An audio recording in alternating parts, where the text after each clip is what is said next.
കാര്യങ്ങളാണ് പഠിക്കാം നിങ്ങളുടെ ഹൃദയങ്ങളെ പ്രകാശിപ്പിക്കണമേ. ആമീൻ. Genesis chapter 30.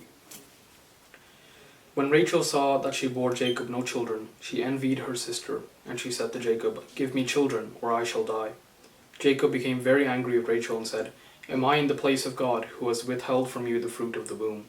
Then she said, "Here is my maid Bilhah, go in to her, and that she may bear upon my knees, and that I too may have children through her."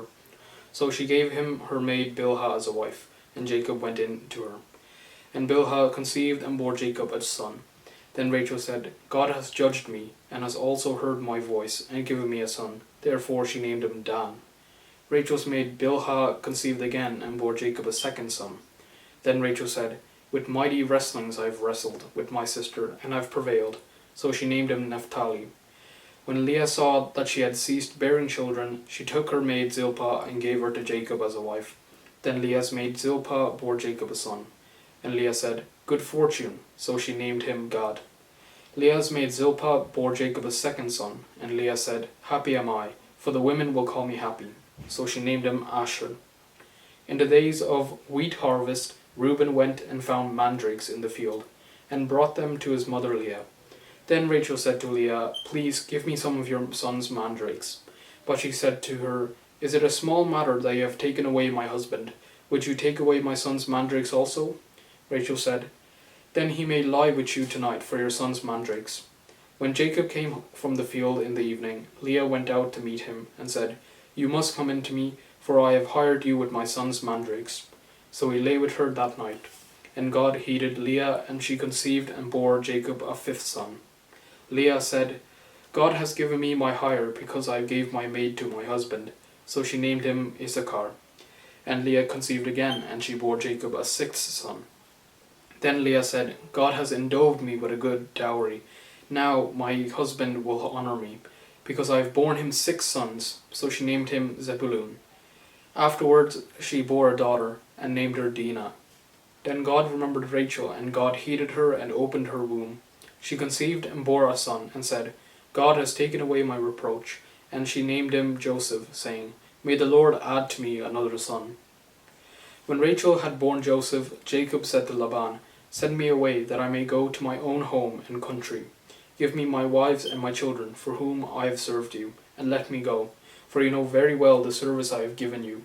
But Laban said to him, "If you will allow me to say so, I have learned by divination that the Lord has blessed me because of you. Name your wages, and I will give it."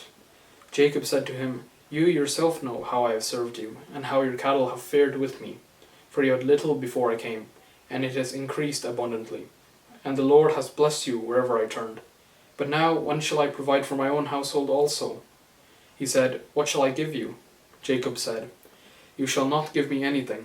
If you will do this for me, I will again feed your flock and keep it. Let me pass through all your flock today, removing from it every speckled and spotted sheep and every black lamb, and the spotted and speckled among the goats, and such shall be my wages. So my honesty will answer for me later, when you come to look into my wages with you.